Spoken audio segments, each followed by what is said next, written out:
कंदर्पकोटिकमनीय किशोरमूर्तिं पूर्तिं मनोरथभुवं भज जानकीशं। गुरुर्ब्रह्मा गुरुर्विष्णु गुरुर्देवो महेश्वर गुरु साक्षात् परब्रह्म तस्मै श्री गुरवे नमः। थोड़ी सी रहस्य की बात थोड़ी बोलूँगा, फिर स्वाति बहन के मुख से थोड़ा रामायण सुनो आप लोग।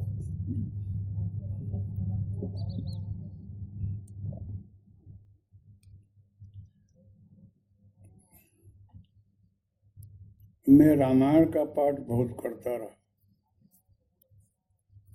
रामायण करूँ ना तो राम लक्ष्मण जानकी हनुमान ऐसे खड़े रहे, ये मेरी भावना है। तो रंग गया रहा, माँ की उपासना करूं, रामायण करूं। 15/11/75 को गुफा में यही कर रहा था। और जब रामायण करो तो ऐसे ही लगे कि सब हाजिर हैं, तो अश्रुपात हुआ करे, दिखाई पड़े सब। एक प्रसंग रहा कि गिरजा पूजन चली भवानी। सीता जी माँ गिरजा का पूजा करने जा रही हैं कि आज अयोध्या के लाल लोग पधारे हैं और देखने में बड़े अच्छे हैं, उनके साथ हमारी शादी हो जाए, ये मेरी इच्छा है, तो हे माता आशीर्वाद देना। तो गिरजा पूजन करने माँ गई है और पूजन कर रही है। माला पहनाई, खसी माल मूरत मुस्कानी। शास्त्र में लिखा है कि भगवान को हार पहनाओ और पड़ जाए तो शुभ होता है, ऐसा लिखा है। तो हार पड़ा नीचे और माता जी खुश हो गई कि माँ का आशीर्वाद मिला। उसके बाद आवाज निकला कि सुन सिय सत्ता आशीष हमारी, आप पूजे मन का मना तुम्हारी। ऐ सीते, मेरी हार्दिक शुभेच्छा है कि तुम्हारे मनोकामना पूरी हो। माँ खुश हो गई। जगत जननी सीता जी भी अवतारी माँ है। सीता जी के विषय में भी समझना बहुत मुश्किल है। लोग बोलते हैं कि रावण की कन्या रही वो, रावण की पुत्री रही सीता जी। एक रामायण में ऐसा लिखा है, अद्भुत रामायण, आध्यात्म रामायण, वाल्मीकि रामायण, जटायु रामायण, हनुमान रामायण, तुलसीकृत रामायण, कितना रामायण है। एक में लिखा है कि रावण की पुत्री रही। एक जगह लिखा है एक सती रानी के एक कन्या के ऊपर रावण का दृष्टि विरुष्ट ने श्राप दिया कि मैं ही तेरे मृत्यु का कारण बनूंगी, ये भी लिखा है मैंने। तो अनुज बधू भगनी सुत नारी, सुन सठिए कन्या समाचारी। इसके प्रति कुदृष्ट भी कोई जोई, दास बधे कुछ होए न दोष न होई। अपने पुत्री के ऊपर, कन्या के ऊपर, पुत्र वधू के ऊपर, माँ के ऊपर, किसी बहन के ऊपर यूं ही दृष्टि बिगड़े अगर, तो उसका सर्वनाश होता है, कल्याण नहीं होता है। आज नहीं तो कल परिणाम आने को है। तो रावण जो है सीता का हरण किया और उस पर उसकी दृष्टि बिगड़ रही थी, उसका वध होने को था। तो कन्या के ऊपर दृष्टि बिगाड़ा, इसलिए रावण मरा। समझे आप लोग। और जो है अनुज वधू, भाई की जो वधू है, छोटे भाई की पत्नी पर बड़े भाई की दृष्टि बिगड़े अथवा बड़े भाई की पत्नी पर छोटे भाई की बिगड़े, ठीक नहीं। बड़े भाई की पत्नी जो है माँ होती है, उसके मातृ रूप में उसका आदर करना चाहिए, दृष्टि नहीं बिगाड़ने की। अनुज वधु भगनी सुत नारी, अपने लड़की के लड़की पर दृष्टि नहीं बिगाड़ना, बड़े भाई की पत्नी पर दृष्टि मत बिगाड़ना। बाली को मारा है भगवान ने तो बोध दे रहे हैं कि तेरी माँ है और उस पर तेरी दृष्टि, वो कन्या है उस पर तेरी दृष्टि बिगड़ी, इसलिए तेरा वध किया, बाली को बोल रहे हैं। अब मैं कहना क्या चाहता हूँ कि मैं सब तर्क कर रहा था गुफा में बैठे बैठे कि माँ ने बोला, आवाज निकला, हार पड़ा, ये सब रूपक तो नहीं है, सही है कि नहीं? अगर भगवान हृदय में बैठा हो तो कभी हम लोग को भी तो बोध दे। मन की बात बोलता हो, तर्क तो होता है, अंतर्जामी है। उपनिषद में लिखा है कि एक वृक्ष पर दो पक्षी बैठे हुए हैं। उपनिषद एक एक को देखता है, एक एक को नहीं देखता है। आप अंदर बैठे हैं और भगवान भी आपके अंदर है, वो आपको 24 घंटा देख रहा है, आप नहीं देख रहे हो। यहाँ सीसीटीवी लगी हुई है, जितने आदमी विचरते हैं सब दिखते हैं, लेकिन आपको नहीं दिखता होगा। और सीसीटीवी में सब कैच होता है, कौन कहाँ है न क्या करता है, लेकिन हमको खबर नहीं है कि कोई देख रहा है हमको। ऐसे ही परमात्मा व्याप्त है, उसको देखना मुश्किल है, वो चाहेगा तो ही दिखेगा। ऐसा मैंने बोला तो क्या बोल रहे हैं अंदर से? सदगुरु माँ, हाँ माँ बोल रही है कि तेरे को पर्चा दे रहा हो। शैलजा देवी यू ही नहीं आई है, ये माँ की कृपा से आई है, योगिनी है, खिचड़ी तक किया है, अच्छी है। इनके साथ में मैं रहता हूँ, लेकिन मेरा भाव अलग रहता है, बहुत पवित्र। आप सभी माताओं के अंदर वही है। अंदर बैठा रहा, रामायण बोल रहा था, कोई आवाज आया, शिव को स्तुति कर रहा था। नमामि स्मीशान निर्माण रूपम विभुम व्यापकम ब्रह्म वेद स्वरूपम। बोले कि ये श्लोक जो है शिव का है, ऐ शरणागति है। जहाँ शरणागति है वहीं परमात्मा प्रकट होता है, जहाँ अहंकार है वहाँ नहीं आता है। समर्पित हो जाओगे वो हाजिर हो जाता है। बोलिए, आप बोलिए। तो नमामि से बोला तो बोले कि तुमने बोल लिया, अब मैं बोल रहा हूँ, तुम्हारे ही अंदर बोलूँगा। तो बोले बोल, तो बोलो तो मेरा आवाज लंबा हो, बड़ा हो, जोर से हो। मुझे ख्याल है कि मैं बोल रहा हूँ, फिर भी अंदर से आवाज कोई दूसरा बोले। सभान अवस्था में बोले, किसी को भूत प्रेत ब्रह्म राक्षस पकड़ता है ना तो आदमी अनकॉन्शियस हो जाता है, लेकिन जब भगवान की कृपा होती है तो सभान होता है वो। तो फिर जो है वो बोले, फिर बोले अब तू बोल, तो मैं बोलूँ तो मेरा आवाज जरा मेरे माप में हो। और दोबारा मैं बोल रहा हूँ तो फिर बोला, मैं 4 बार ट्राई कराया। बोले यही उपनिषद है कि तेरे अंदर मैं भी बैठा हूँ, तू भी बैठा है। मैं तुझे देख रहा हूँ, कोई नहीं देख रहा, सावधान रहना।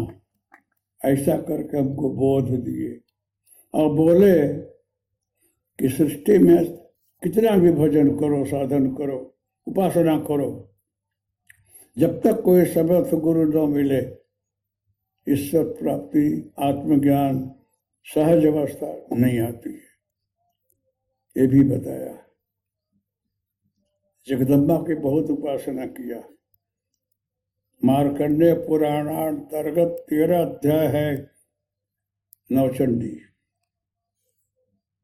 लोग पढ़ते हैं। तो हमको क्या बोले, चंडौवाच, मुंडौवाच, देवीवाच, निशंभौवाच, उवाच उवाच जो है ये संवाद है। लेकिन सूरथ ने, राजा ने तपस्या किया, वो क्या? उसके बाद हमको परदेवी सूक्त बताया है। विंध्याचल में एक बहुत अच्छे वृद्ध महात्मा रहे, विद्वान रहे, राज पंडित रहे, अवधनाथ जी। वो व्याकरण और न्याय पर टिप्पणी लिखाते रहे। 90 व्याकरण, सारस्वत व्याकरण पर टिप्पणी लिखाते रहे। उनको विंध्याचल में कोई वृद्ध महात्मा मिल रहे हैं,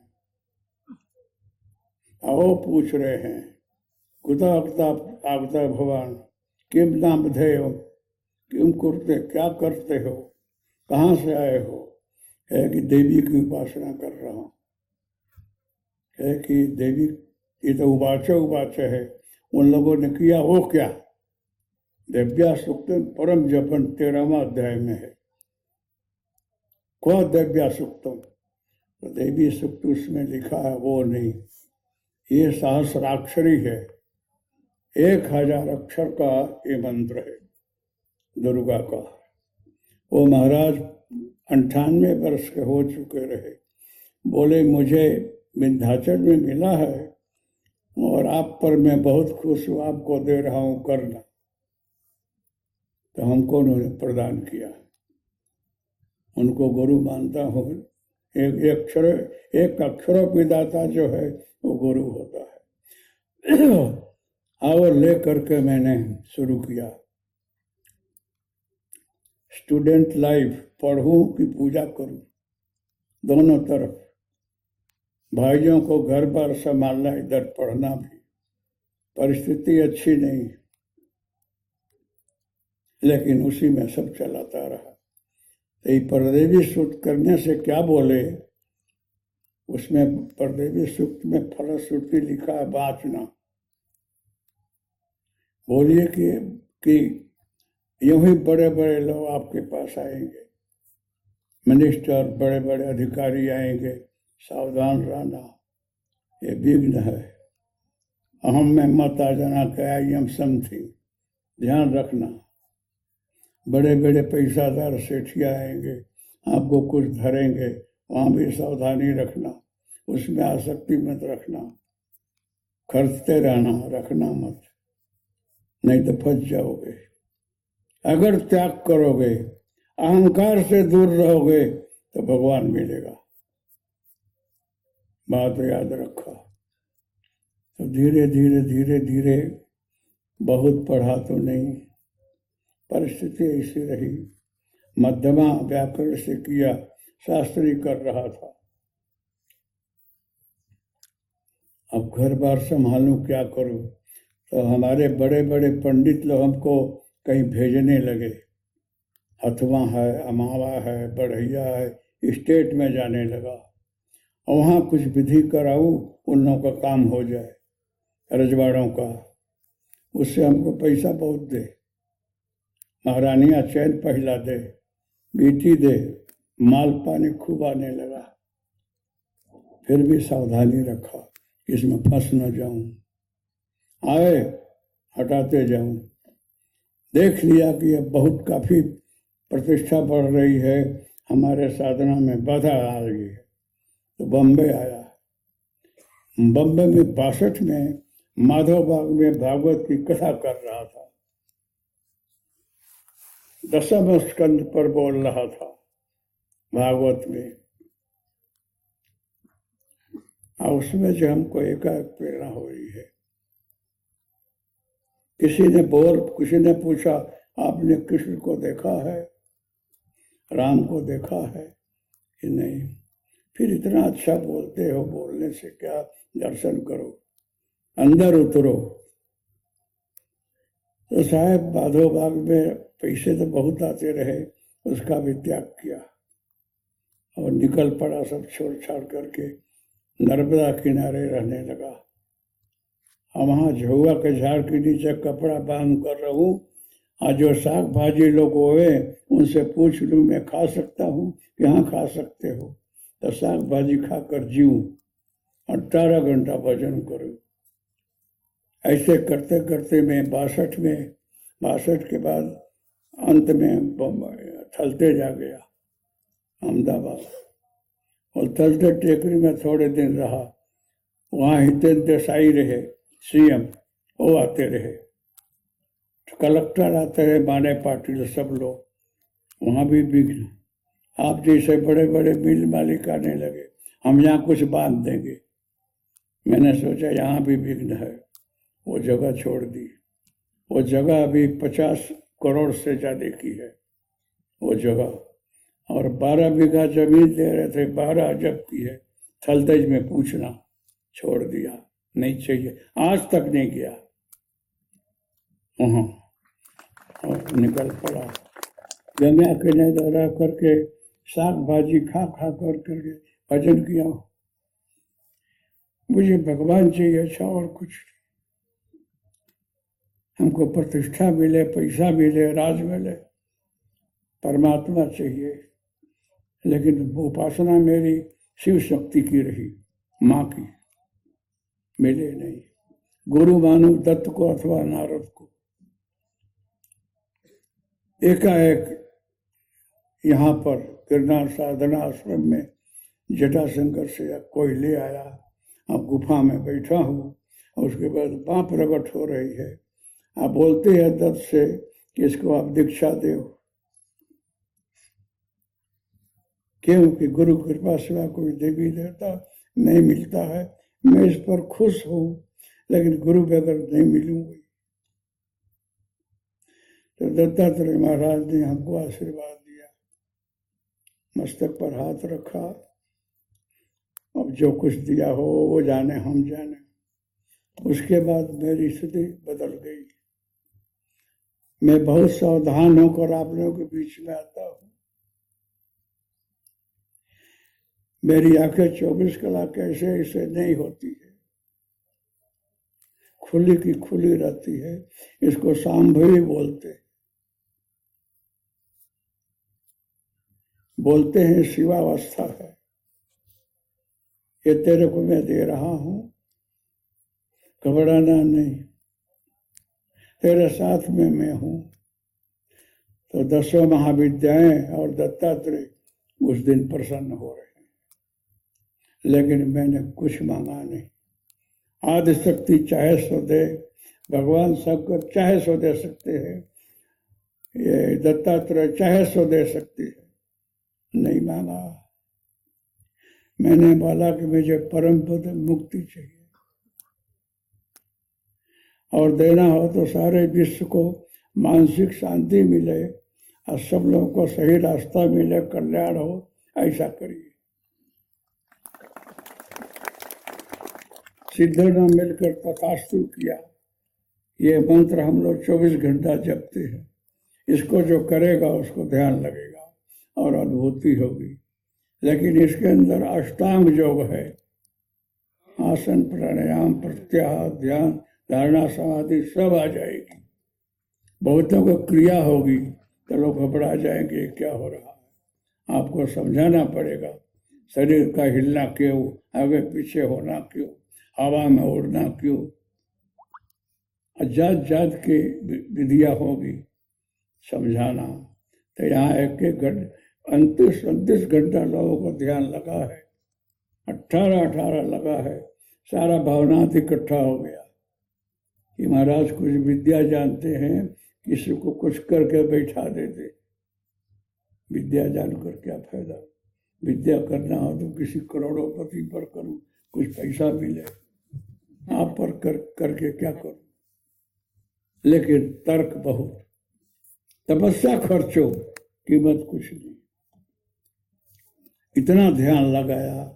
गोंडल वाले ने बुलाया, राजकोट बुलाया, अहमदाबाद गया, हमारी सारी पहले के फाइल देख लेना। विजय साहिब विधानसभा के सचिव रहे, कितना ध्यान लगा है, 18-18 घंटा, 16-16 घंटा। फिर हमको बोले कि आप गांधीनगर आ सकते हैं, हम क्या आऊँगा। वहाँ गया और वहाँ भी ध्यान ऐसे ही लगा। सारे सेक्रेटरी, डेप्यूटी सेक्रेटरी, कलेक्टर सबको ध्यान लगा है। बोले करते क्या है, ये तो दत्तात्रेय की इच्छा और शक्तिपात है, वो किसको क्या दे दे क्या खबर। इतना करने के बाद देखा मैंने कि कोई समझना मुश्किल, इसलिए मैं मौन हो गया। कब बोलता हूँ, अंदर बैठे रहता हूँ, अपने मस्ती में रहता हूँ। हमको परम पद चाहिए और कुछ चाहिए नहीं। शरीर छूटेगा उनमें समा जाऊँ बस। ये जगत जो है आपका है, आप संभालो। फिर भी दत्तात्रेय ने बोला है ये जगह मेरी है, इसमें रहना जाना नहीं। तब से बैठा हूँ। ये जगह दत्तात्रेय महाराज ने दिलाया, बहुतों को दिया, कोई ले लो, कोई नहीं लिया, इनकी इच्छा नहीं होगी। इस बार सोचा कि 2-3 एकड़ जमीन बेच दो, अब बेच करके जो पैसा आवे जमा कर दो भोजन फंड में, 2-5 करोड़, 1-2 करोड़ डाल दो गौशाला में, थोड़ा मेंटेनेंस में डाल दो, रहने वाले को पगार मिले। कुछ उपवर फंड में डाल दो कि आने वाले को दान धर्म किया जाए, किसी से मांगा न जाए। यहाँ आने वाले रहें फ्री, खाए फ्री, आशीर्वाद फ्री। लेकिन हुआ नहीं। पैसा बहुत लोगों के पास है, बोलते हैं कि 1 नंबर का नहीं कोई निकालता है, 2 नंबर का पूछताछ होगी, इसलिए कोई देता नहीं, तो जाने दो। पैसा जो है ना, वो गोद से भी ज्यादा चिपकना है, ऐसे चोटे रहता है, ऐसे करो तो ऐसे आ जाता है, कोई पैसा नहीं निकलता है। हाँ, बहुत कठिन है, तो जाने दिया। आप लोग आते हो, मेरे परिवार हो, आप ही लोग देते हो, आप ही लोग खाते हो, हमको कोई कष्ट है नहीं, कर्जा है नहीं, उधार है नहीं, और जरूरत से ज्यादा जमा भी नहीं है, चलता है बस। इसे क्या चाहिए, 60 वर्ष हो गए, चल रहा है। कहने का मतलब गुरु कृपा है केवल। तो गुरु जी महाराज प्रत्यक्ष अनुभूति कराए कि मैं अंदर बैठा हूं। सबके अंदर है, लेकिन कोई अंदर प्रेम से झांकता नहीं है। भगवान प्रेम के बगैर प्रकट नहीं होता है। ये माता जी को बहुत अनुभव हुआ है, खुद इनको ये सब अनुभूतियां हो चुकी, लेकिन आप लोग समझोगे नहीं कि प्रेम क्या होता है। अंदर उतरो ना तो दिखता है। राम का मतलब क्या है, रमनते जगनो, रमनते जगनो जसवीन सहित रामा, सबकर परम प्रकाशक जो ही राम अनादि अवधपति सोई। राम का मतलब दशरथ का पुत्र नहीं, वो भी हैं, लेकिन अखंड व्याप्त है, पर ब्रह्म है। कृष्ण क्रियबद्ध प्रवृत्ति, अणु मतलब निवृत्ति, जो प्रवृत्ति निवृत्ति सब पर है वो कृष्ण है। 2 अक्षर राम को समझने के लिए दुनिया भर रामायण की कथा चल रही है। समझ में आ जाए तो रामायण वाचना बंद हो जाए, नहीं आता है। भागवत की कथा चलती है। परीक्षित ने भूल किया तो सुखदेव जी ने उनको भागवत की कथा सुनाकर मुक्ति दिया। भागवत मुक्ति का स्वरूप है, समझ में आ जाए तो। अगर मैं दत्त भगवान से प्रार्थना करूं कि यहाँ जो है कल से 50-60 हजार लोग आएंगे, जगह है इतना लाखों, तो हे भगवान जो आवे उनको आप मुक्ति दो। प्रार्थना कर दो तो कल एक को नहीं दिखोगे, बोलेंगे कि अभी तो छोकरी का शादी करना है, अभी तो धंधा ऐसा करना है, अभी तो मकान बनाना है, मुक्ति अभी नहीं चाहिए महाराज। हम मनोरंजन के लिए आते हैं, कथा सुनते हैं, मजा आती है, जाते समय ऐसे खंखेर कर चल देते हैं। आपकी कथा आपके, समझे आप लोग, किसी को भागवत नहीं सुननी है, और भागवत में मुक्ति मिलती हो तो सब भाग जाएंगे। भगवान से प्रार्थना करो, कुंभ आ रहा है, जनसंख्या बढ़ गई है, करोड़ों लोग आएंगे, इनको ऊपर से विमान भेजो, नहाने वाले को पहले मुक्ति दो, कल कोई गंगा स्नान में नहीं जाएगा। सब भाग खड़े हो गए कि अभी नहीं, देर है, अभी नाम लिख लेना। भगवान किसी को चाहिए नहीं। मैं बोलता हूँ कि गिरनार के सिद्ध कोई प्रकट हो जाए, बोल बेटा क्या चाहिए, इतनी बड़ी लिस्ट निकालोगे। मैं आपको ढूंढ ही रहा था, ये चाहिए, मुक्ति नहीं चाहिए, इसीलिए सिद्ध लोग मिलते नहीं। क्या करें, मिलेंगे तो कचरा मांग लोगे, फंस जाओगे। तो कृष्ण का मतलब जो प्रवृत्ति निवृत्ति से पर है, सर्वत्र व्याप्त है, वो कृष्ण। राम का मतलब परब्रह्म परमात्मा जो अखंड व्याप्त है, वो अखंड व्याप्त है, वही गुरु तत्व है। ब्रह्मा विष्णु महेश में गुरु तत्व है। तीनों मूर्तियां मिलकर एक बनी है। दत्त जह तत्व बोध ज्ञानम ददाति स एव दत्तः। दत्त इति शब्द स अर्थ, जो सबको तत्वबोध ज्ञान देता है वो दत्त है, वो सदगुरु तत्व है। वो राम में और गुरु में फेर नहीं है। राम जो है साकार स्वरूप परमात्मा है, और निराकार स्वरूप में परम ब्रह्म गुरु तत्व है। इसलिए मैं ये बोलता हूँ कि आप लोग जो है ध्यान रोज करना, और ध्यान में अंदर उतरना। सो करके श्वास ले रहे हो, हम करके छूट रहा है। सोहम का मतलब है परमात्मा मेरे अंदर जो प्राण स्वरूप विराजमान हो, वही मैं हूँ, वही आप हो। लेकिन इस जगत में मैं मानवी बन करके रहूं, हूँ और तू बनकर और खान कर रहा हूँ। ये मकान किसका है, मेरा है, लिखूंगा। अंदर से खबर है नहीं मेरा, लेकिन व्यवहार में ऐसा ही करना चाहिए। आपका क्या नाम है, नाम लिखना पड़ेगा। सही में आपका नाम है नहीं, जन्मे तो नाम पड़ा, जिनसे पहले कोई नाम ही नहीं था आपका। आत्मा का कोई नाम नहीं है, जन्मे नाम आ गया। ये मकान मेरा है, घर मेरा है, गाड़ी मेरी, ये लिखना ही पड़ता है, लेकिन है कुछ नहीं। कल एक्सीडेंट हुआ, गया ऊपर, कल श्वासा बंद होगा, छूट गया सब, अपना कुछ है नहीं। इसलिए मुक्त विच्छता तो विषयान विषवत्त, अष्टावक्र और जनक के संवाद में है कि अगर तुझे मुक्ति चाहिए तो सब में आसक्ति को छोड़ दे, मेरे में रह। अष्टावक्र गीता, अवधूत गीता वाचना, हर जगह मुझे देख। एक कथा सुना रहा, फिर सुना देता हूँ कि एक लकड़े की लाठी में आग लग गई और जलने लगा। जिस सेठिया ने लकड़े की लाठी बनाया रहा, करोड़ों रुपया का, वो जल रहा है, वो देख करके बेभान हो गया, पथारी में पड़ गया। बच्चे घबरा गए कि पापा इधर जा रहे हैं, उधर अग्नि लग रही है, करे क्या। जल्दी से वैद्य को बुलाया, मकरध्वज कस्तूरी वगैरह लेकर के आया, दिया मुंह में। ऐसा क्यों हुआ, ये देख करके हो गया। कान में बोल कि पापा ये लाठी अपनी जल रही है, ये हमने बेच दिया है, इसका पैसा पक गया है, सोने की दुकान किया है, अब तो आप खुश हो, सुख देखो ना, क्यों मर रहे हो। कान में बोलना। तो उसने कान में बोला कि पापा ये लाठी अपनी नहीं है, बिक गई है, सोना पक गया है, उठो अब। अच्छा, अपना नहीं जल रहा है? नहीं। पापा सावधान हो गए, खुश हो गए।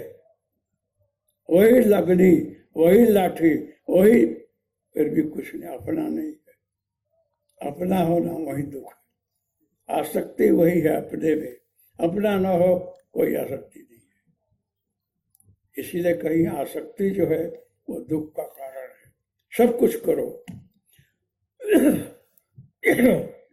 धंधा व्यापार ये, लेकिन परमात्मा चला रहा है, उसकी इच्छा से चल रहा है, वो करा रहा है, वही हो रहा है, मैं निमित्त मात्र हूं। ये मान कर चलोगे आप सुखी रहोगे, प्रसन्न रहोगे, स्वस्थ रहोगे। न कोलेस्ट्रॉल होगा, न हाई बीपी होगी, न लो बीपी होगी, न डायबिटीज होगी, मस्त रहोगे।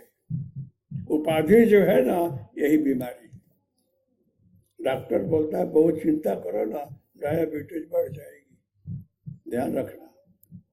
बहुत बाल पानी खाओगे, कोलेस्ट्रॉल बढ़ जाएगा।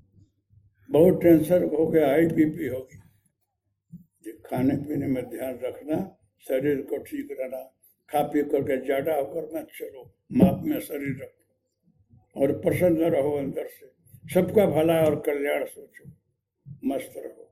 दत्तात्रेय यही बोलते, समझे आप लोग। तो आप लोग देखो, ये स्वाति बहन को बोला, दो चार चौपाई सुना रही है। आराम क्या है? काकभूषणी गरुड़ संवाद है, आराम क्या है?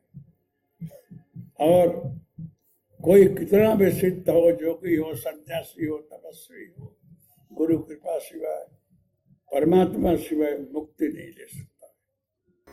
हरि ओम।